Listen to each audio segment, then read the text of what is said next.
નમસ્કાર મિત્રો, ઓનલી યોજના યુટ્યુબ ચેનલમાં આપ સૌ મિત્રોનું સ્વાગત છે। આજે તારીખ 14 જૂન 2023 અત્યારે સવારના 5:30 જેવો સમય થયો છે। વાવાઝોડું અત્યારે ક્યાં પહોંચ્યું છે તેમજ આગામી સમયમાં કઈ રીતે આગળ વધશે, ક્યારે ટકરાશે અને દિશામાં થોડો ઘણો ફેરફાર થયો છે તેની સંપૂર્ણ માહિતી મેળવવાની છે। તેમજ ભારે વરસાદની આગાહી કરવામાં આવી છે તેની પણ અપડેટ મેળવવાની છે। ચેનલમાં નવા હોય તો સબસ્ક્રાઇબ કરી લેજો। સૌથી પહેલાં અત્યારના સમયે વાવાઝોડું અહીં સક્રિય છે। વાવાઝોડાની પવનની ઝડપ 147 કિલોમીટર પ્રતિ કલાકની જોવા મળશે।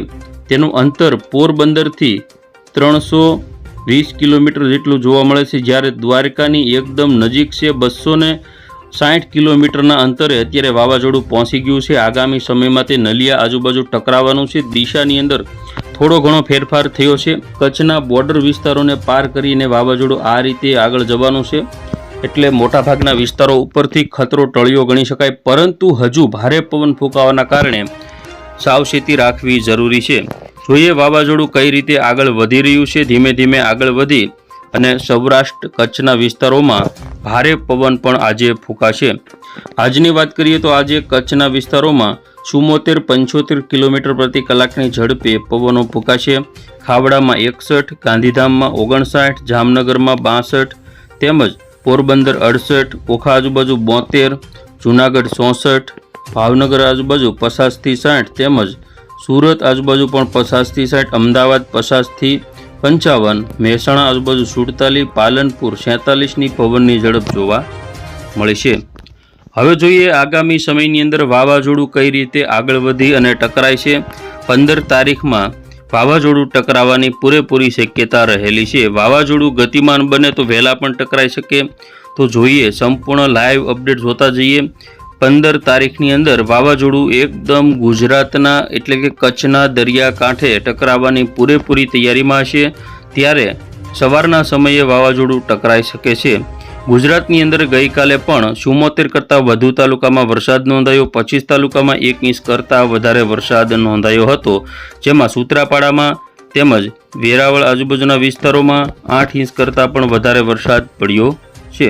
જોઈએ હવે વાવાઝોડું ટકરાશે ત્યારે પવનની ઝડપ કેટલી જોવા મળશે અને કઈ રીતે ગુજરાતની અંદર પવનની ઝડપ જોવા મળશે। હવે મિત્રો આપણે વાત કરીશું વાવાઝોડું ટકરાશે ત્યાં પવનની ઝડપ 112 કિલોમીટર પ્રતિ કલાકની જોવા મળશે, તેમજ ખાવડા આજુબાજુના વિસ્તારોમાં 92, નલિયા 117, ગાંધીધામ 84, ઓખા આજુબાજુ 96, જામનગર 80, હળવદ 68, રાજકોટ 70, જૂનાગઢ 69, ભાવનગર 60 તેમજ સુરત, વલસાડ, અમદાવાદ 55 થી 60ની પવનની ઝડપ જોવા મળશે।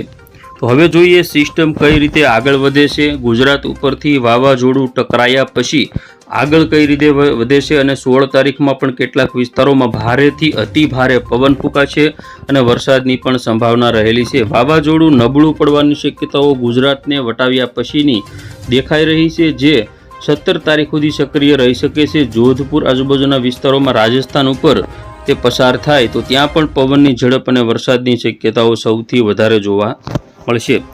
હવે અત્યારના સમયની વરસાદની અપડેટ જોઈએ તો અત્યારે કચ્છ જિલ્લાની અંદર નલિયા, માંડવી આજુબાજુના વિસ્તારોમાં વરસાદની સંભાવના છે, તો સૌરાષ્ટ્રમાં દ્વારકા, સલાયા, જામનગર, ભાણવડ, પોરબંદર, રાજકોટ, ગોંડલ, જસદણ, ચોટીલા તેમજ જૂનાગઢ, વેરાવળ, ઉના, મહુવા, અલંગ, તળાજા, ભાવનગર, અમરેલી તેમજ આજુબાજુના તમામ વિસ્તારો જોઈએ તો બગસરા, વિસાવદર, ધારી, સાવરકુંડલા, પાલીતાણા, જેસર બગદાણા તેમજ દક્ષિણ ગુજરાત બાજુ જોઈએ તો અમોદ, ભરૂચના દરિયા કિનારાના જે દહેજ આજુબાજુના વિસ્તારો તેમજ સુરત, વલસાડ આજુબાજુના વિસ્તારો છૂટાછવાયા જેમાં વરસાદ અત્યારે પડી શકે છે।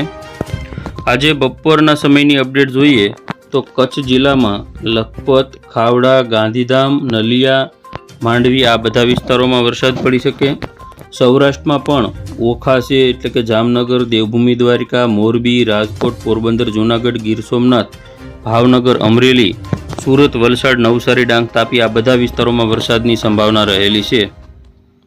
આવતીકાલની વાત કરીએ તો આવતીકાલે બપોરે સમગ્ર કચ્છની અંદર વરસાદ જોવા મળશે। નલિયા હોય, ગાંધીધામ હોય, ખાવડા હોય। સૌરાષ્ટ્રની વાત કરીએ તો દેવભૂમિ દ્વારકા, જામનગર, મોરબી, પોરબંદર, રાજકોટ, જૂનાગઢ, ગીર સોમનાથ, અમરેલી, ભાવનગર, બોટાદ અને સુરેન્દ્રનગર તેમજ મધ્ય ગુજરાતમાં અમદાવાદ, ગાંધીનગર, ખેડા, આણંદ, વડોદરા, છોટાઉદેપુર, દાહોદ, ગોધરા તેમજ સુરત, વલસાડ, નવસારી, ડાંગ અને તાપી આજુબાજુના જે આ દક્ષિણ ગુજરાતના જે ભાગો છે તેમાં પણ વરસાદની સંભાવના છે. તો ઉત્તર ગુજરાતમાં રાધનપુર છે, થરાદ છે, આબુ રોડ, પાલનપુર, ખેડબ્રહ્મા, હિંમતનગર, મહેસાણા, ડુંગરપુર તેમજ આજુબાજુના તમામ વિસ્તારોમાં ઉત્તર ગુજરાતમાં પણ વરસાદ જોવા મળશે. હવે વાવાઝોડું જ્યારે ટકરાશે ત્યાર પછી વરસાદની માત્રામાં એકદમ વધારો થશે.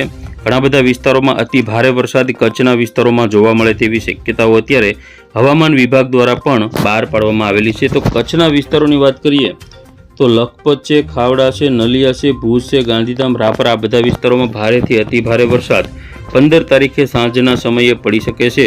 હવે વાત કરીશું કયા વિસ્તારમાં કેટલો વરસાદ પડી શકે તેની અપડેટ.